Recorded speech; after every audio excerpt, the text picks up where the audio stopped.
8 years ago when I started to lead this campaign on behalf of the National Coalition, the pay gap then was around 54 cents. So we have hovered for the past decade around the same 50-cent marker.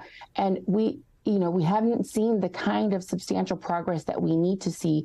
And what that means is that we as Latina workers are working with half as much support to feed our families, to pay our rent, to pay our bills, and it's not acceptable. So explain to me why this has remained so intransigent. I mean, a big part of it is because the law hasn't progressed in the way that it needs to. We saw the slide back in 2020 because the largest demographic of women workers who were pushed out of the workforce were Latinas. And it was because we don't have the kinds of policies in place to support Latina workers. There was a report that was published last year by Unidos and by the National Partnership for Women and Girls. And it told us that 51% of working Latinas across our country do not have paid sick leave.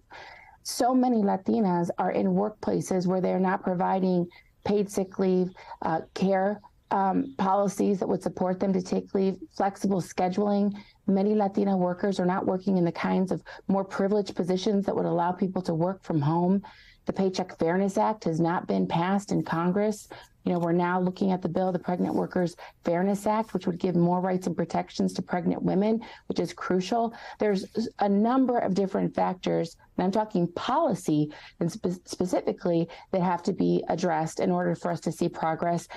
We have some cultural issues that we need to address too. And what I mean, as a society, we have a society in which talking about pay is deemed private. It's taboo. People aren't sharing information about their pay, and therefore employers are allowed to get away with exploiting workers because oftentimes women workers don't realize that they're even being underpaid. And so that has perpetuated the problem.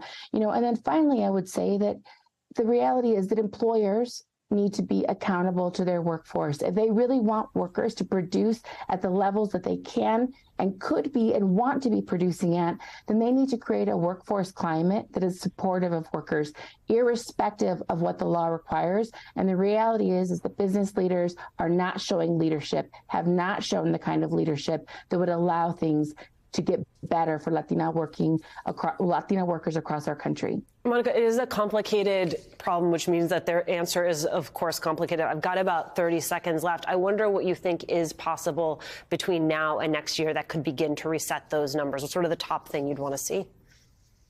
We need to see the Pregnant Worker Fairness Act passed. There is support for it that will help pregnant women across our country in a way that we haven't seen, in this country take on. And so that needs to happen this year. But we need to continue this conversation. It can't be a conversation that we have only on December 8th or one day a year.